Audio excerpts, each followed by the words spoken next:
Sarah's undoing. Sarah sat on the couch, staring blankly at the TV as she tried to ignore the loneliness that seemed to seep into every crevice of her home. She was used to being alone, with her parents often leaving her home alone while they went out drinking and partying. But tonight, the silence felt oppressive. She tried to focus on her homework, but her mind kept wandering. Just as she was about to drift off to sleep, she heard a noise. It was faint, but it was enough to startle her awake. She sat up, listening intently as the sound grew louder. It was the sound of someone trying to break into her house. Sarah's heart raced as she fumbled for her phone, trying to call for help. But no matter how many times she tried, the phone wouldn't work. She was completely alone, with no way to call for help. She could feel the presence of the intruder getting closer and closer. She could hear his breathing, feel his presence, and knew that at any moment he could strike. She ran, her heart pounding in her chest as she tried to find a way out. She raced through the house, trying to escape the shadow that seemed to follow her at every turn. She could hear the sound of footsteps behind her, the sound of ragged breathing as the intruder chased her through the dark halls. Sarah's legs ached and her lungs burned as she tried to outrun the intruder. She knew she couldn't keep running forever. She had to find a way to hide, to escape the shadow that seemed to know her every move. She spotted a small crawlspace under the stairs and squeezed herself inside, pulling the door closed behind her. She could hear the sound of the intruder searching for her, his footsteps growing louder and louder as he drew closer and closer. She held her breath, praying that he wouldn't find her. She heard him pass by, his footsteps fading away as he moved on. Sarah waited, her heart racing as she listened for any sign of the intruder. She didn't know how long she waited, but it felt like an eternity. Just as she was starting to lose hope, she heard a loud bang. The lights came on, and Sarah saw her neighbor standing in the doorway, shotgun in hand. The intruder lay at her feet, a look of shock on his face. The neighbor had heard the commotion and called the police, just in time to save Sarah's life. Sarah was shaking as she emerged from her hiding place, tears streaming down her face. She was safe now, but the trauma of what had happened would stay with her for the rest of her life.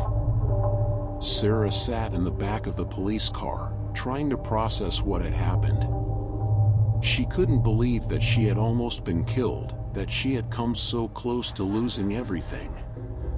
She was grateful to be alive, but the fear and the trauma would stay with her for the rest of her life. She was interviewed by the police, her voice shaking as she told her story. She knew that she would never be the same, that she would always be looking over her shoulder, waiting for the next shadow to appear. But she was determined to move on, to find a way to live with the memory of that terrifying night. As the weeks passed, Sarah tried to return to some sense of normalcy. But no matter how hard she tried, she couldn't shake the feeling that something was still lurking in the shadows, waiting to strike again.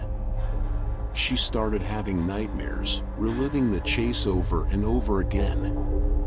She became more and more paranoid, convinced that the intruder was still out there, watching her every move.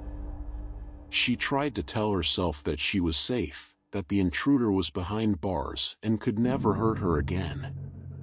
But she knew deep down that she would always be looking over her shoulder, waiting for the next shadow to appear. The trauma of that night would stay with her forever, a constant reminder of the horrors she had faced. As the weeks turned into months, Sarah's paranoia only seemed to grow. She became more and more reclusive, afraid to leave the safety of her home. She stopped hanging out with her friends, too scared to be in public. She couldn't shake the feeling that someone was always watching her, waiting to strike. Her parents didn't understand what was happening to their daughter. They had always been neglectful, but now they seemed to have completely forgotten about her. They were too wrapped up in their own partying and drinking to notice the changes in Sarah. They accused her of being dramatic, of making things up just to get attention. Sarah felt completely alone, with no one to turn to. She started seeing a therapist, trying to work through the trauma of what had happened. But it seemed like no matter how much she talked about it, the fear never fully went away. She was stuck in this constant state of anxiety, always looking over her shoulder, waiting for the next shadow to appear. As the months dragged on, Sarah's mental health continued to deteriorate. She became more and more isolated, convinced that the world was out to get her. She stopped trusting anyone, even her therapist. She became paranoid and delusional, seeing danger in every shadow and hearing voices in the night. Her parents tried to get her help, but Sarah refused to listen. She was convinced that they were part of the conspiracy against her, that they were in on it with the rest of the world. She stopped eating and sleeping, her mind consumed by her fears and delusions. It was only a matter of time before Sarah's descent into madness was complete. She became a shell of her former self, lost in a world of fear and paranoia. She was never able to escape the shadow of that terrifying night, and it consumed her completely. She was trapped in a never-ending cycle of fear and anxiety, forever looking over her shoulder, waiting for the next shadow to appear. Hey guys, hope you enjoyed my short story. Please be sure to press the like button and notification bell if you did. As always, keep your wits about you and stay safe.